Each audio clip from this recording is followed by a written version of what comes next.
Hi. In this lesson, using Maya's Xgen, I'm going to go over how you can use expressions to create interesting details and things in hair, as well as how you can add color using various different techniques. And I'll also go over how to create a simple dynamic setup to get the hair moving. So I'm starting with a simple geometry plane here, and I added a hair description using guide hairs. And then I added just a simple clumping and noise modifier. So these are things that I've gone over in previous Xgen lessons, which you can check out on my YouTube channel. But this is just a simple example file. And you can see I haven't really done anything to the guides. They're all just pointing straight up. So this is what the hair looks like without any modifiers. And if I add clumping, you can see that based on the clumping maps that I created, the hairs are coming to a fine point, and then noise is adding a little bit of breakup. This is a good starting point to creating an organic look. Let's go up to descriptions, set stray percentage. So this is something I've mentioned in a previous lesson, but this is one really simple way to use expressions that adds a lot. So let's set this stray percentage, which is what percentage of these hairs, or the total hairs, are going to be designated as stray hairs. So in this field, I'm just going to type in 30, which means that 30% of all the hairs are going to be strays. Now nothing has changed so far. I've just kind of labeled 30% of the hairs as being strays.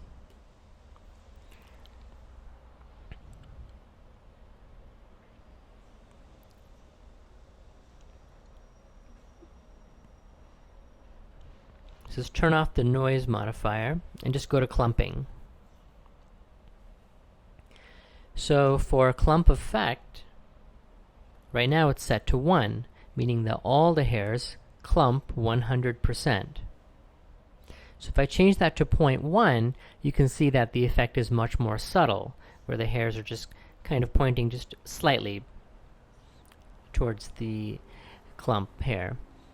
Now if I paste in this simple expression, what it says is, if a hair is a stray hair, then use that first value. If it's not a stray hair, then use that second value for this parameter. So the parameter in this case is clump effect. So let's set the stray hairs clump effect to 0.1, and the rest of the hairs will set the clump effect to 1. So now you can see that 30% of the hairs are using a clump effect value of 0.1, the ones that we designated as strays, and the rest of them are clumping 100%, the value of 1. So this is one really easy and powerful way to add variations within one description, instead of having to create a separate description that has your stray hairs in it. So I can use that same expression by turning on the noise modifier and adding it to magnitude. And now we'll change it so that stray hairs have a magnitude of 10, whereas the rest of the hairs have a magnitude of 0.1. So I used very extreme values here, but you can see how, so many of these hairs are using a different magnitude value and noise modifier. So let's bring that down a little bit. We'll set the magnitude to 2. And you can see how that does a much better job of breaking up these clumps, so that 30% of the hairs kind of veer off from the clump a little bit thanks to this noise modifier.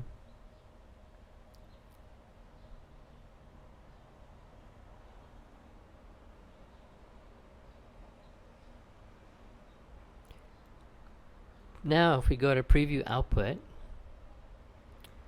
now let's go to primitives, and let's see how you would apply this expression to length. Now length has a slider, so we're going to click on the script editor button next to the slider. we're going to paste that same expression in, but this time I want hairs that are strays to be double the length of the rest of the hairs. So I put a value of 2, meaning they're 200% longer than the regular length, whereas the other hairs have a value of 1, meaning it's 100% or just the regular length. So now you can see that those 30% of hairs that were strays are longer. And at any time I can go back to set stray percentage and change this stray percentage value, and everywhere that I've created expressions based off stray will then be updated. So now 80% of the hairs are strays, so 80% of the hairs are double the normal length, and 20% are the regular length. So here I've just adjusted the scene a little bit. I've bumped up the density of the hair, and I've decreased the width and adjusted the width ramp so that the hairs come to a fine point. So now that I've started playing with the values, I can kind of bump them up so that we can see like a fuller example of hair. This is all stuff that I've gone over in previous lessons. But you can see how dramatically different it looks once you start getting into finer details like this. So the next thing I want to do is add color. So if I go to my Preview Output tab, I'm going to go down to Custom Shader Parameters and create a variable called root_color. Set it to a color variable and then click the plus sign. This is a variable that Xgen understands for coloring hair. So I'm going to create an expression by clicking on that expression button, and I'm going to paste this very simple expression for a flat color. I'm going to set it to blue and click on Apply, or you can just click on Accept. So now you can see I have blue color in this variable, but it's not actually being applied during the render just yet.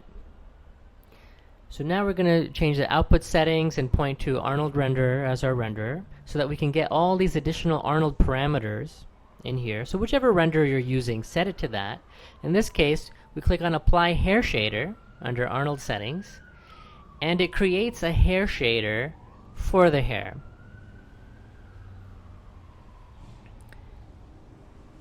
And I often use this one line of Mel code you see at the bottom left here to have Maya not update thumbnails, because I find that the Hypershade crashes a lot.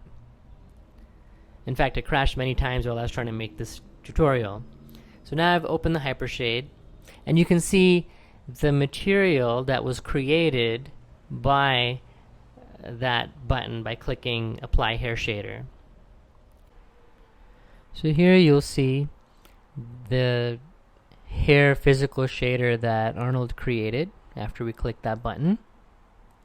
We're going to add a node to it, so we'll do a search for data, and you'll find the AI user data color node. So click on that, it'll create a node for you.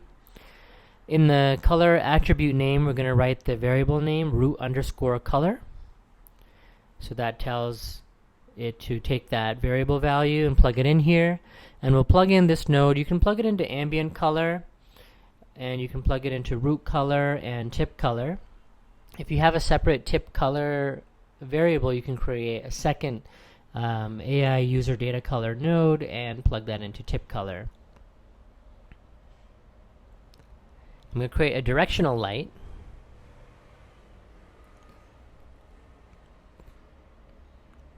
And rotate that down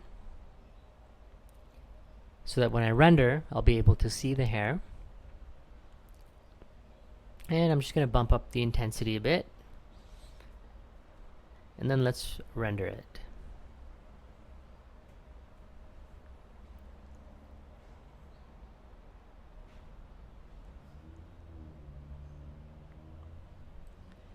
So now you can see the effect of applying blue color to the hair. So I'm just going to save that. So that's one way of applying color, is to create a simple expression like that as a value for root color. Now I can create a more complex expression in here, so I'll just paste another expression. Now this one, I'm using two different hair colors at the top, so two variables that are colors, and then I have noise. And you'll notice that whenever I create variables in here, what's cool is you'll get these parameters that pop up on top. So you can actually use like a slider or a color picker to pick those colors. And I can change like the frequency and the coarseness and stuff of this noise.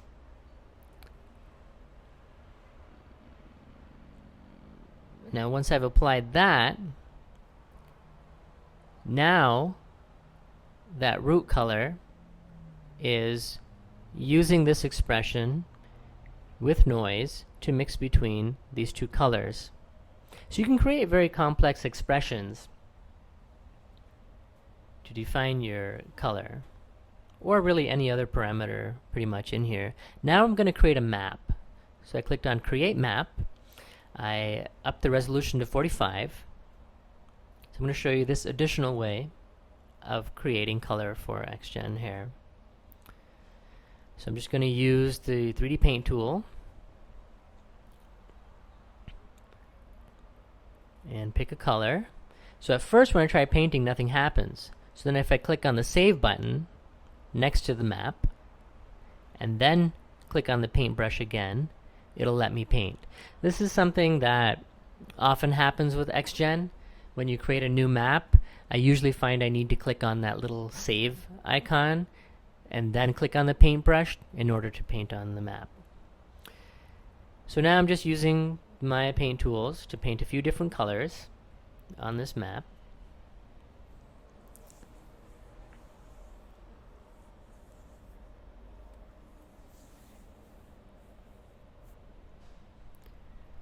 So all the hairs growing from these locations will pick up the color from what I'm painting here, because I've created this map and assigned it to the variable root color.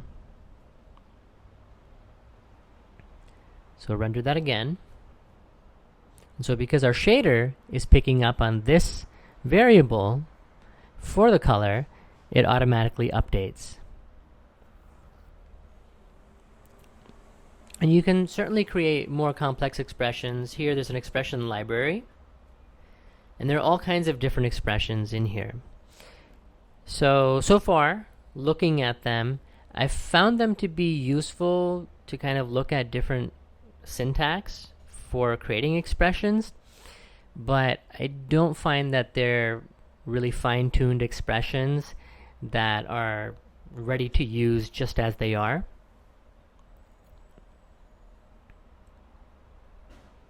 But I just want to show you that there's this entire expression library that has different expressions. Let's create another map now. So let's say you want to use a texture map that you created to drive the color for Xgen. So first, you'll create this root underscore color variable, then create a map for it. Now go ahead and click on the Save button to save the texture. Now I'll load Hypershade, and you'll see that a new node was created in my Hypershade for that texture that I just saved. So I'll click on the texture node, and in the image name slot, I'm going to load my texture map that I want to apply to the hair color.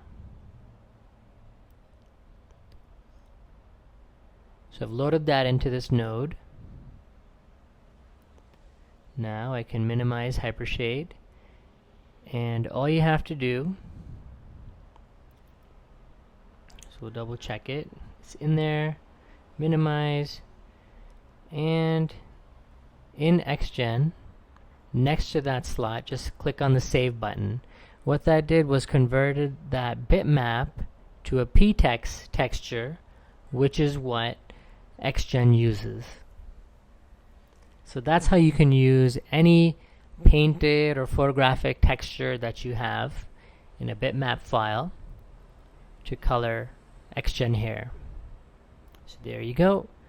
Now the hair color is being driven by that texture map, which I converted to a ptext map in the root color variable. Now I'm going to go over dynamics. And we go to Create Guide Animation, click on Use Animation, and then Create Hair System. So that is going to create an nHair setup. So we'll use all these options that are checked, attach curves to the surface so it'll follow the plane, and then let's collide with mesh so that the hair will collide with the emitter object, this plane, and make curves dynamic. So now if you look in the outliner, we have an nHair system that was just created based off the guides for this description.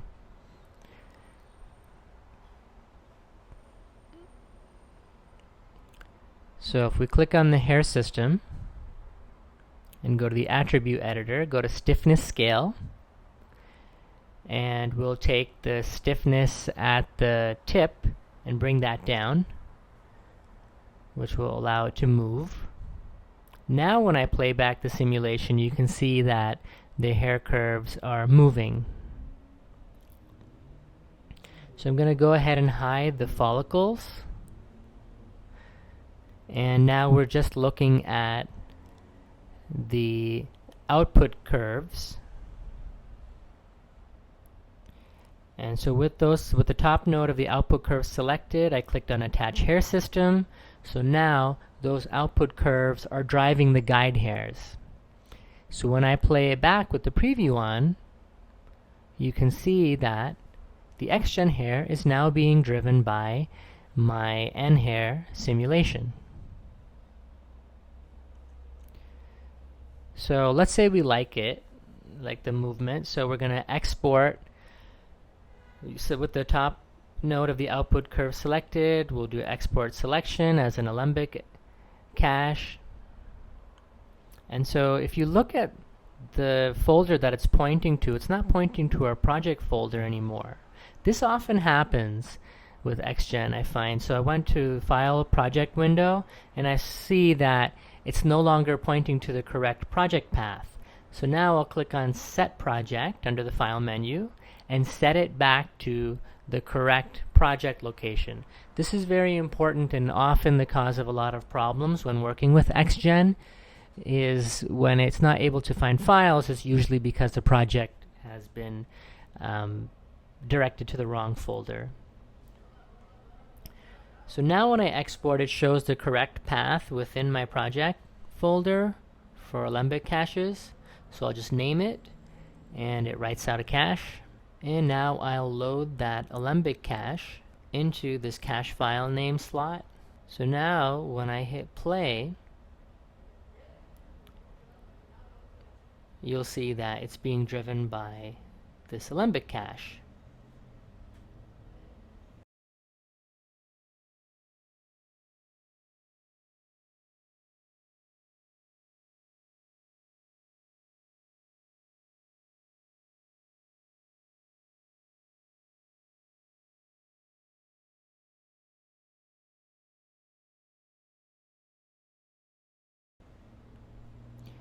But when I change frames, I get these nucleus evaluation errors because the nucleus, or the solver for the hair, is still on. So I'll just select the nucleus and uncheck enable so that it's off, because we don't need it to calculate anymore since we're driving the hair motion with a cache that we wrote out.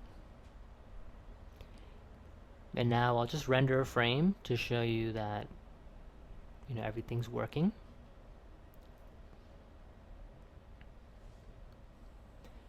And there you go. You have animated hair. So there are other ways of animating hair, like AnimWires is a modifier for that. I probably need to test that further because I had some trouble getting that to work. So I'm just trying to show you a way that I know works. The other thing you want to do for animated shots is go to File, Export Patches for Batch Render, and click on Animated. Put in the frame range,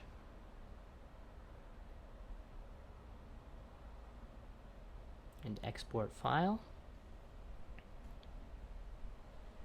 And you'll notice that it's going very slowly right now because it's calculating the preview, which is not really necessary. So what you should do is just hit escape, and then you can turn off the preview and then export patches. So I just wanted to show you like how much faster it is if you make sure to turn off the preview so it doesn't have to do extra calculations. So what this did is it wrote out a patch file, which if you have deforming geometry, then what happens is faces can get stretched, and so their volume can change, which can cause hair to pop. So more hairs get created when there's more volume in the face, and so that can change from frame to frame, and that's really not what you want. So in order to get things to render properly in a consistent way, just export your patches like that, and it should work just fine. So just remember that if you're rendering on the queue and your render files are being sent somewhere else to be rendered, that you should keep that patches file with it. Keep it in the same folder that your render scene file is in. Otherwise it won't be able to find it. And that's it. I've gone over some basic expressions. There's definitely a lot more you can do with expressions than what I've shown you in this simple introduction. In addition to that, I went over several ways that you can add color to Xgen hair.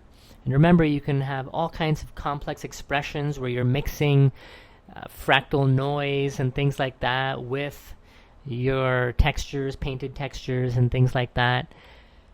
And then I've shown you just a basic way of setting up dynamic hair, a way that works consistently. There are other ways. I've found this way to work, and that's why I shared this way. And yeah, if you have any questions, feel free to add a comment below. If there's something else you're curious about, feel free to ask, and if I can help you, I'll be glad to try and help. If you'd like more lessons, feel free to subscribe to the channel, and thank you very much.